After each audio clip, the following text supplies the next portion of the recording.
اس کا مطلب یہ ہے کہ ہم اللہ تبارک و تعالیٰ کا خوف ہمارے اندر،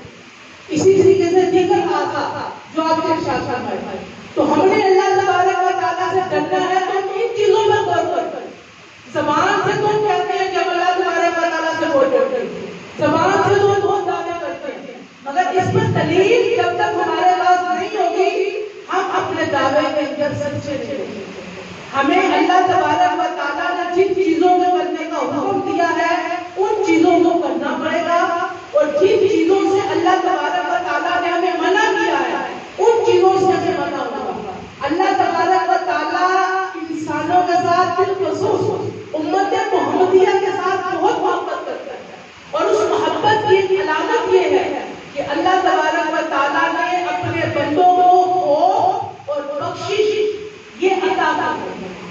اللہ تبارک و تعالیٰ سے امید یہ اللہ تبارک و تعالیٰ نے اپنے نیک بندوں کو عطا فرمائی۔ ہم لاکھ گناہگار سے لیکن اللہ تبارک و تعالیٰ کی رحمت کی امید ہر وقت ہمیں ہوتی ہے کہ اللہ تبارک و تعالیٰ ہمیں بخشے۔ اللہ تبارک و تعالیٰ کو اپنے بندوں کا توبہ کرنا بہت زیادہ پسند ہے۔ اللہ تبارک و تعالیٰ بندوں کی توبہ قبول کرتا ہے۔ حدیث پاک میں نبی پاک علیہ السلام نے ارشاد فرمایا قیامت کا دن ہوگا، ایک آدمی کو جہنم میں جانے کا حکم صادر کر دیا جائے گا، فرشتے اس آدمی کو پکڑ کر جہنم کی طرف لے جا رہے ہوں گے۔ جب ایک حصہ جہنم کے راستے کا طے ہو جائے گا وہ آدمی مڑ کر پیچھے دیکھے گا، پھر فرشتے اس کو کھینچ کر جہنم کی طرف لے جائیں گے۔ جب آدھا راستہ طے ہو جائے گا وہ آدمی پھر پیچھے سے دیکھے گا، پھر فرشتے اس کو جہنم کی طرف لے جائیں گے۔ جب ایک حصہ رہ جائے گا وہ پھر دیکھے گا،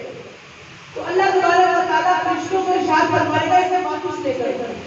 جب وہ بندہ دوبارہ واپس آئے گا تو اللہ تبارک و تعالیٰ اس بندے سے پوچھے گا بندے تو پیچھے مڑ مڑ کے کیا کہتے آ؟ تو وہ بندہ عرض کرے گا باری تعالیٰ جب میں نے جہنم کی طرف ایک حصہ طے کر لیا تو مجھے تیرا فرمان یاد آیا وَرَبُّكَ الْغَفُورُ ذُو الرَّحْمَةِ کہ تیرا رب بخشنے والا مہربان ہے، تو مجھے امید آئی کہ میرا رب مجھے بخش دے دے، اس لیے میں نے پیچھے مڑ کے دیکھتے۔ پھر جب میں نے آدھا راستہ طے کر لیا تو پھر مجھے تیرا فرمان یاد آیا وَمَن يَغْفِرُ الذُّنُوبَ کہ گناہ تو اگر بخشنا ہے تو وہ صرف اللہ نے ہی بخشنا ہے، اللہ کے علاوہ میں گناہ بخشنے والا نہیں۔ پھر مجھے امید ہوئی، پھر مجھے تیری رحمت کی طرف امید ہوئی کہ مجھے میرا اللہ بخش دے دے، اور جب میں نے 30 حصے طے کر لیے ایک حصہ رہ گیا تو پھر مجھے تیرا فرمان یاد آیا قُلْ يَا عِبَادِيَ الَّذِينَ أَسْرَفُوا عَلَىٰ أَنفُسِهِمْ لَا تَقْنَطُوا مِن رَحْمَةِ اللَّهِ کیا میرے بندو جب اپنی جانوں پر ظلم کر دو لا تقنطوا من رحمة اللہ میری رحمت سے نا امید نہ ہونا، تو جب ایک حصہ رہ گیا مجھے پھر امید ہوئی، میں تیری رحمت سے نا امید نہیں ہوا، مایوس نہیں ہوا، تو پھر مجھے تیری رحمت یاد آئی، میں نے مڑ کے دیکھا کہ اللہ تبارک و تعالیٰ اب مجھے بخش دے گا، تو اللہ تبارک و تعالیٰ ارشاد فرمائے گا جا میں نے تجھے بخشا۔ تو یہ اللہ